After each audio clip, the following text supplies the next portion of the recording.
This is the Demographics Decoded podcast with me, demographer Simon Kuestenmacher. And me, Michael Yardney, property and wealth creation expert, and this is the podcast where we unveil the trends shaping our future.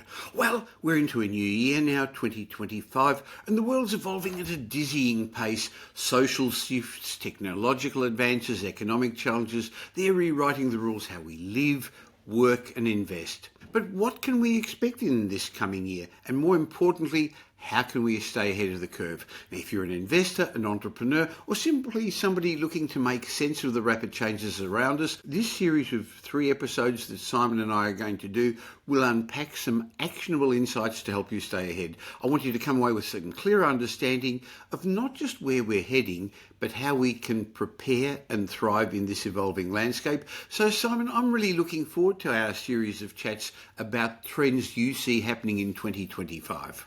Exactly, and it's such a nice challenge to think about what could we actually predict about 2025. And of course, all of those forecasts are done with a real data point in mind that can be fact-checked by the end of the year. So this is definitely the most dangerous couple of episodes that we are recording here. Well, forecasting is difficult at best of times, and especially if it's about the future. So let's see how it goes. So I know you've spent some time thinking about it. Let's start with the first forecast for 2025. What would you say? I figured this is an election year, and everyone wants to know who will win the election, and I would just be as bold as saying it'll be Peter Dutton.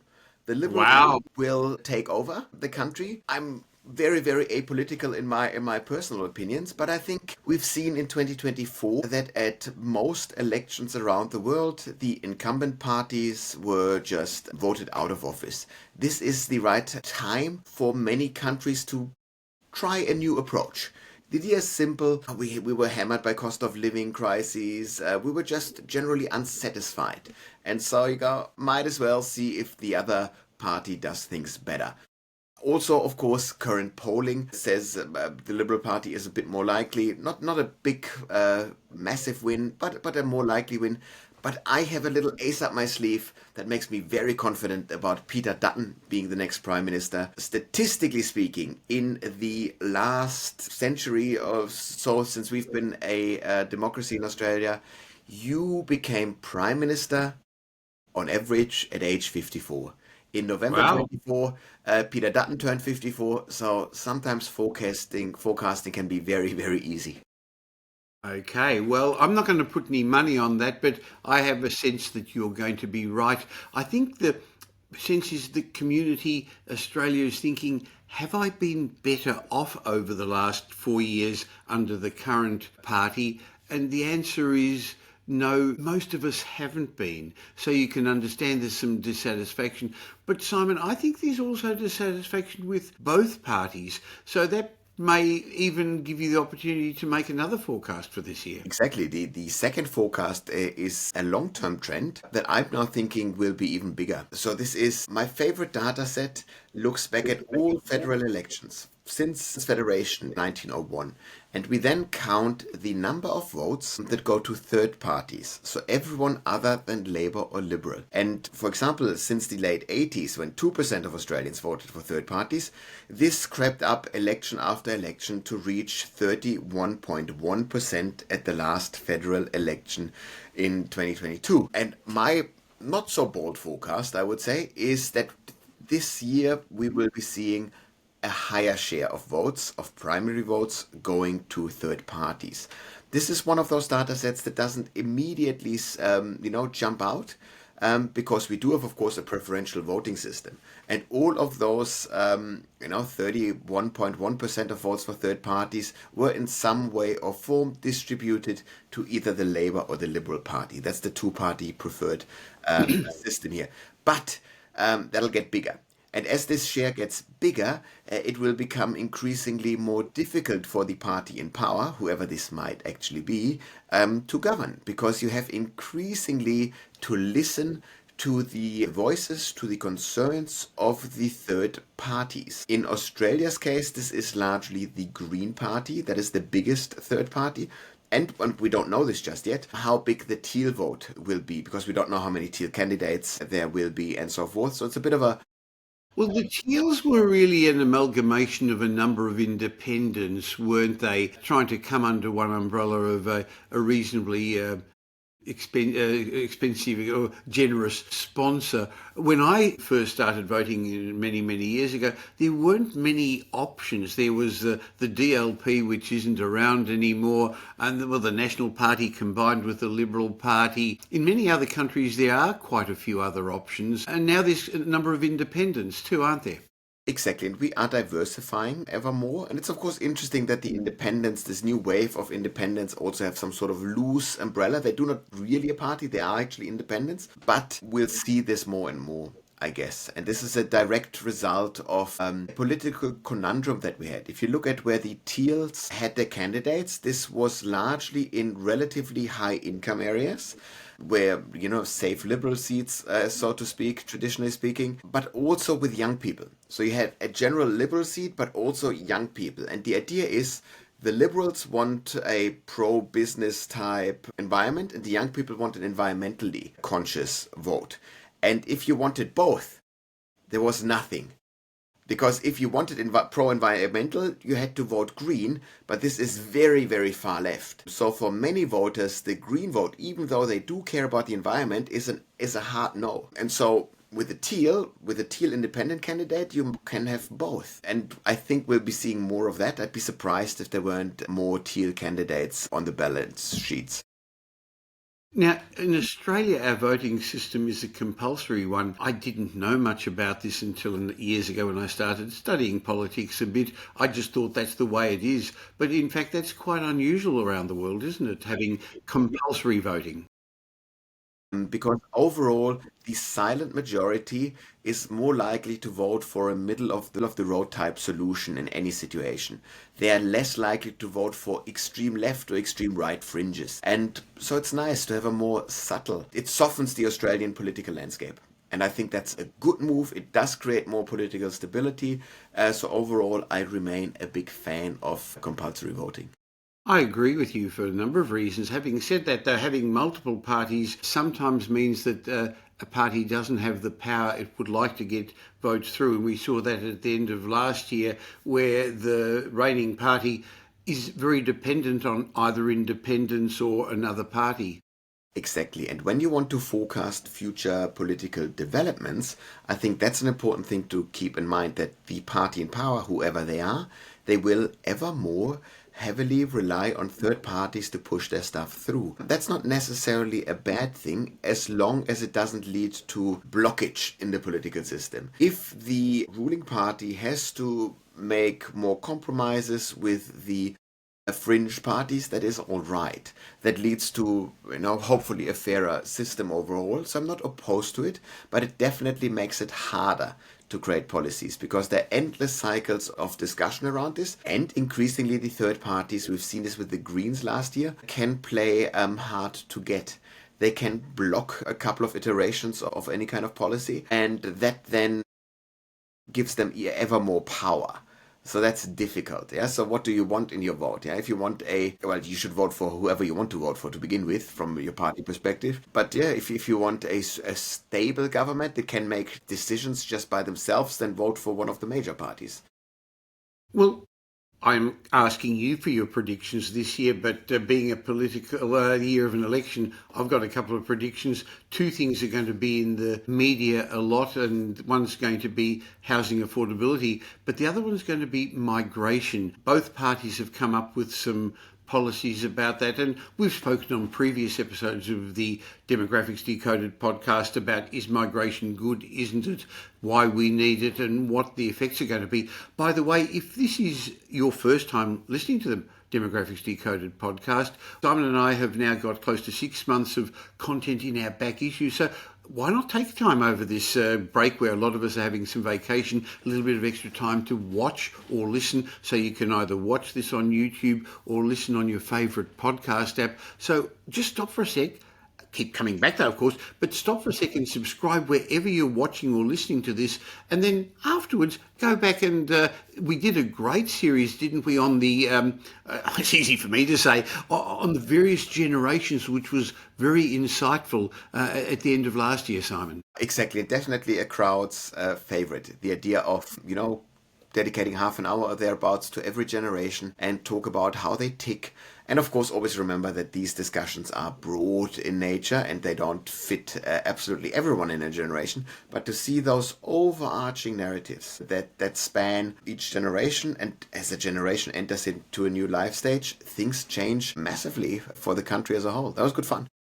Well, clearly it's valuable information for employers, for business people to understand what your market's looking for, how they make decisions, for employees to understand how they're different from others at work, and for parents and grandparents, because I know I like picking up the phone, but younger generations, as you, in your words, see that as an intrusion and I should be texting or WhatsApping. But having got back to my predictions, I think migration is going to be in the news a bit this year.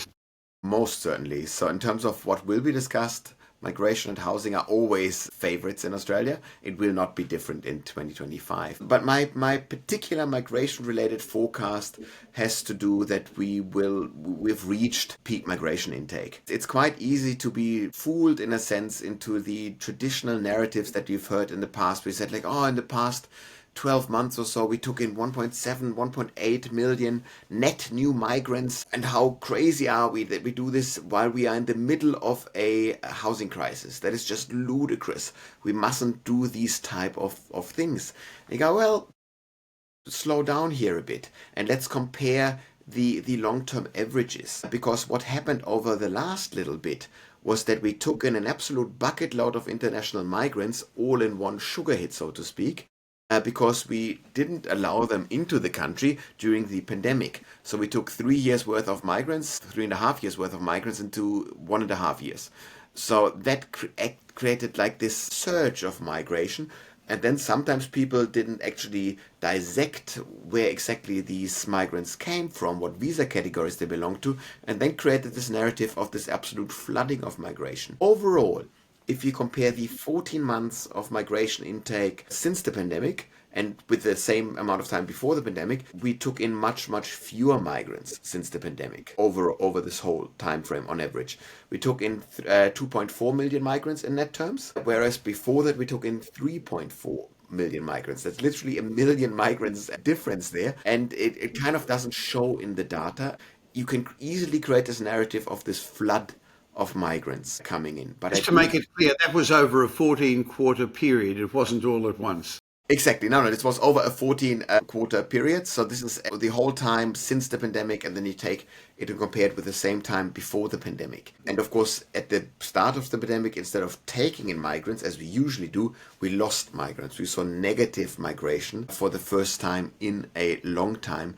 And that had, for example, did not lead to low house prices. It led actually to higher house prices because at the same time we had low interest rates, of course, but it also means that it's a nice reminder that people time when they put product on market. This is you and I if we sell a house, or this is developers if they sell a house. They have the market in mind and they want to time and maximize their profits when they sell property. So that's not going away. But so my not at all bold forecast is that we will see lower migration intake in 2025 than we would have seen in 2024 or 2023.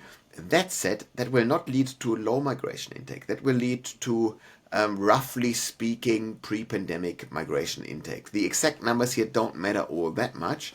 It's just to know, we call this regression to the mean. We go back to the normal level of beforehand, and in a sense, nothing happened. But during the pandemic, some of us got lulled into the idea that now we don't take in migrants anymore. That didn't happen. Our policies didn't change. Actually, it's rather, in a way, an alarming way that we took in fewer migrants on average than we did beforehand, because we say, well, are we still attractive enough as a destination? Should we change a couple of settings to be the destination of choice, particularly for skilled migrants? Not so much for international students, but particularly for the skilled migrants. We seem to have lost a bit of ground internationally speaking, just in time when we have, of course, this prolonged skills shortage in the system, where we do want to take in more migrants. Well, we've discussed the benefits and the challenges of migration in previous episodes. So if you find this interesting and if it affects you business-wise or as an investor, please just go back to the past episodes. You can either go to demographicsdecoded.com.au and find them there, or on your favourite podcast app or YouTube as well. And we go into that in a lot more detail. But now all the international student spots have been filled. Is that right, Simon? The student visas have been tightened, so we're not going to see as many students, but we still need the skilled migration. Exactly. So the student intake is guaranteed to drop. No two opinions about this. Then, of course, we still want to revise the visa system to make sure that we get the right skills into the system. And that's harder than it sounds. Because we, of course, don't let people in and then work at every job just without checking their qualifications. You know, if you take in a plumber from Slovenia, a plumber from Germany, a plumber from Zimbabwe, these might all be technically called plumbers, but we kind of want to ensure that they know all the right English language terms or whatever it is. We skill them up again. So it is actually a slower process. I personally would like to see more migrants come here on sponsored skilled visas, meaning that an employer is essentially guaranteed to get the worker that they want. So you can optimize the workforce a bit here through the migration scheme, which we're not doing at the moment.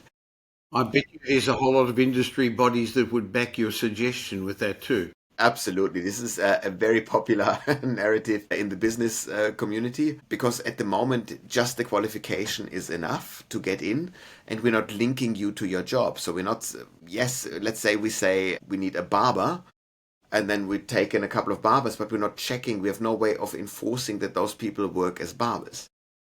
I just never thought about that. That's right. Once they're in, they can do whatever they like. A different case study here. So we already in the medical visas, we do hand out visas where we ensure that people work in the profession. And we also link them to a specific geography. Quite often, doctors have to work in a regional area for a couple of years before they get their permanent visa. So this is a very smart way. It worked in the medical profession, and we should extend this to other professions. And I think in the long term, we will. But of course, those visa changes are a particularly slow-moving beast.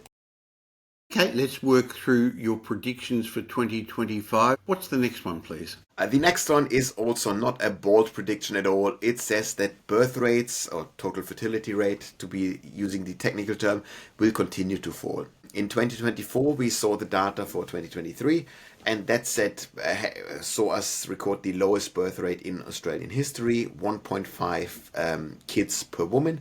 This will be 1.4 in the coming year. This will definitely continue to fall, because if we wanted to see the opposite or stabilization of the trend, we would need to be certain that people are more confident about their future income, about the future as a whole. We need to ensure that housing was more affordable, that cost of living pressures were to go down significantly. None of that will occur in that way. Lower birth rates essentially guaranteed in the coming decade and in the next year. Also, it will continue to fall through the next decades, but the next year we will see a lower birth rate than in the previous years. So you're suggesting that financial pressures, the cost of living, and some of the uncertainty is one of the factors affecting the low birth rates? Absolutely. If you think about what kids are, they are the ultimate proof that you think that something is worth living for. You say it's worth putting you, dear child, into the world. It is worth, this is a good world. We do think that the world is getting better. We do think that we have a fair chance of, keeping you alive, of ensuring that you have a decent life. And we are now less optimistic about the future than in the past. Yes, of course, there's all these trends as well in terms of female education. We know that the more educated women are, the less kids they have. Which direction is this going to go? Women are getting ever more educated, so that definitely isn't helping to drive the birth rate up. If you want to have more kids, you want to start kids earlier in life. That gives you more statistical chance to add number 2, number 3, number 4 into your family. That is not happening. We continue to have kids later in life. It'll be the same next year. We'll be have yet a couple more parents that are even older than in the past. So yeah, very, very certain that birth rates continue to fall. But we'll still have high number of births because the cohort of people that are making babies in 2025 are millennials, and there are plenty of them. So do not think that a midwife will be bored in 2025. Interestingly, a few years ago during COVID, various people made some predictions. Some suggested there'd be more babies born because we had nothing better to do. But I remember when we spoke on my podcast that you suggested, no, the uncertainty means that we weren't going to have more babies, and you were right. Yeah, it's always nice to be right there, of course, but it's easy to have all this massive history in the background where we know under these type of circumstances, birth rates fall. The narrative, of course, was charming. The idea is you're all locked down, and the only thing we could think of is to fornicate or procreate, and that, of course, didn't eventuate. Just because once you realize that your job might be at risk, once you go like, oh Lord, how long will this lockdown last?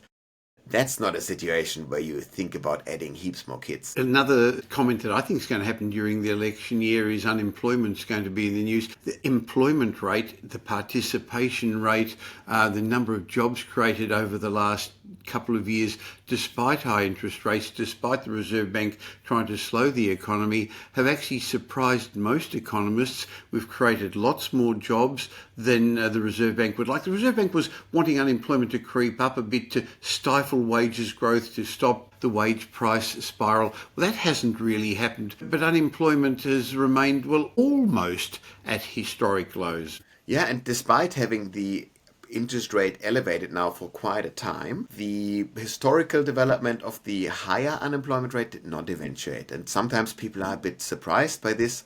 As a demographer, I'm very much not surprised because in my reading, it's quite simple. We run out of working age population.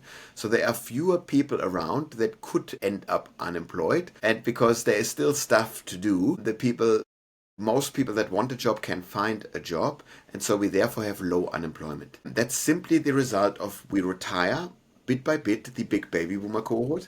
We take in a smaller cohort at the other end, and all the while, all those young people we keep in the educational system for one more degree, one more degree, one more degree. And so we only throw you at the workforce at scale in your mid to late 20s.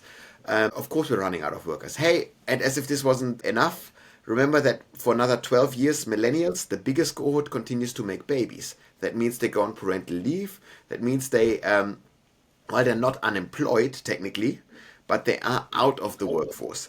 And so the spot that is vacated by a millennial parent, this might be somebody who's just taking their minimum couple of months of leave, might be somebody who steps away for longer. While they are not technically unemployed, their job still needs to be utilized, filled in some way or form. And again, this is done by someone that then has a negative pressure on the unemployment rate. So all those things come together to ensure that some economists are still confused by the idea of elevated interest rates for long, still unemployment low. That's weird for some people. It's not. And so my unemployment forecast... And may I say, sorry to interrupt, but it's also at the time when we've created a lot of new jobs. So we've soaked up people, and yet despite that, the unemployment rate and the participation rate means that a lot of older people are still staying in the workforce and people are looking for jobs. The participation rate is at record highs. Exactly, and will continue. That will also continue to grow up and up there. It's in a sense the ultimately you could say, is it good, is it bad? We're not here to judge these kind of developments, but we're here to forecast with a decent sense of certainty what will happen. So I'd say if you play this fun interest rate guessing game with the RBA, keep in mind what unemployment is doing, because as long as unemployment is low, the RBA is a bit less likely to wanting to cut interest rates. Not saying that they won't, but they're a bit less likely to do so. So this is something that you want to keep in the back of your mind when you think about the psychology behind the RBA when they make their calls. Well, we're going to be discussing 25 trends for 2025, and we're only through 5 of them at the moment. But Simon, I'm going to ask you to come back next week so we can discuss some more, and we may well talk about interest rates, but I've actually got your list here, and there are some really enlightening things you've going to discuss. I guess these are also the sort of things that you're going to talk about with your clients when you give presentations to companies, to industries, to organisations and to government authorities. You've got a lot to discuss in 2025. That's exactly it. It's always the interest is high to understand what the future holds, and I'm still claiming or maintaining my claim that demographics is the closest thing to a crystal ball that we have access to, and so I'm continuing to use it to whoever is willing to listen. Well, I'm going to leave a link in the show notes to the demographics group. So if somebody's watching this and they think their industry, their company, their employer would get benefit from Simon speaking to you, please contact Fiona at the demographics group and let's see if Simon can help you. Simon, I look forward to catching up with you again next week and finding out some more of your predictions. So far, I'm very comfortable with all of them. Surprised at your bold first one, that Peter Dutton's going to be our next Prime Minister, but you gave some good reasons. Being 54 is as good a reason as any to become Prime Minister. Share of primary votes going to third parties will go up. Makes sense. Migration has peaked, I agree. Birth rates continue to fall, makes sense. Unemployment rates remain below 5%. Well, they're a good 5 to start this series with. Look forward to catching up with you next week. Fantastic. Catch you soon. This Demographics Decoded podcast has been brought to you by Metropole Property Strategists. We provide a complete range of services to help our clients safely create intergenerational wealth through strategic property and wealth advice. If you're looking to buy an investment property or your next home, why not have a discovery chat with one of our wealth strategists? Just go to metropole.com.au and explore your options. You'll find we're much more than just another buyer's agent. We provide a complete range of services, including property advisory, wealth advisory, home buying, buyer's agency, property management, renovations, and development management services. The team at Metropole will help you with frameworks that I've fine-tuned over 5 decades and we've been helping clients with for well over 25 years. We're big enough to tip the scales in your favour, but still small enough to care. In between these Demographics Decoded shows, you can follow me on social media, and I suggest you also follow Simon Kuestenmacher. You'll find him regularly posting on all social media platforms. And thanks for spending the last little while with Simon and me. I hope you got some benefit from the show, and if you did, and you know somebody who may also benefit, please tell them about Demographics Decoded. There's a share button on every podcast app. I hope you're going to be doing them a favour, and you're definitely going to be doing us a favour, helping us in our quest to make as many people as possible aware of the demographic changes that are going to be shaping their future. And of course, if you don't currently subscribe, we'd love you to. And of course, any of the information that we've been sharing with you is general information because we don't know your specific circumstances.